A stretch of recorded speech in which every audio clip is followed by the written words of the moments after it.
Hi guys, সবাইকে welcome জানিয়ে শুরু করছি কুক উইথ প্লাবনীর নিউ এপিসোড। আমার আজকের রেসিপি কই মাছের ঝাল বা কই মাছের ভুনা। এখানে আমি নিয়েছি 6টি দেশি কই মাছ।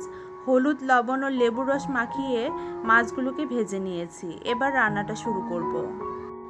রান্নার জন্য প্যান বসিয়ে দিয়েছি। প্যান গরম হয়ে গিয়েছে। দিয়ে দিলাম 1/3 কাপ তেল। তারপর এর মধ্যে দিয়ে দিচ্ছি গোটা গরম মশলা, একটা তেজপাতা, 2 টুকরো দারচিনি, 2টো এলাচ। তারপর দিচ্ছি বাটা মশলা। বাটা মশলার মধ্যে প্রথমে দিলাম 2 টেবিল চামচ পেঁয়াজ বাটা, 1 চা চামচ রসুন বাটা, 1 চা চামচ আদা বাটা।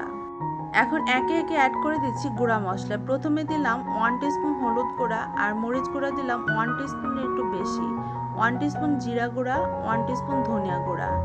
এবার তেলের মধ্যে মশলাটাকে ভেজে নেব। এখন অ্যাড করে দিচ্ছি পরিমাণ মতো লবণ। লবণ দিয়ে দিয়েছি 1 চা চামচ পরিমাণ। অ্যাড করে দিলাম 1/3 কাপ পরিমাণ টমেটোর পিউরি। আমি মশলাতে কোনো পানি ইউজ করিনি, কারণ টমেটো পিউরি দিয়ে মশলাটাকে কষিয়ে নিয়েছি। কষানো হয়ে গিয়েছে, দিয়ে দিলাম 2 কাপ পরিমাণ পানি। এবার এর মধ্যে দিয়ে দিচ্ছি ভাজা কই মাছগুলো। ঝোলের সাথে কই মাছগুলো নেড়েচেড়ে মিশিয়ে ঢাকনা দিয়ে ঢেকে 7-8 মিনিট মিডিয়াম আঁচে রান্না করে নেব। ফিরে এলাম 7-8 মিনিট পর। ঢাকনাটাকে উঠিয়ে নিয়েছি।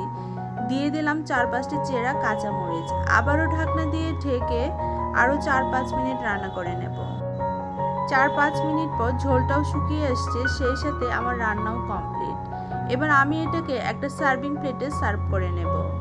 তো গাইস, তৈরি হয়ে গেল খুবই সহজ রেসিপি কই মাছের ঝাল। আশা করি রেসিপিটি আপনাদের কাছে ভালো লেগেছে। ভালো লাগলে অবশ্যই চ্যানেলটির পাশে থাকবেন। Bye bye.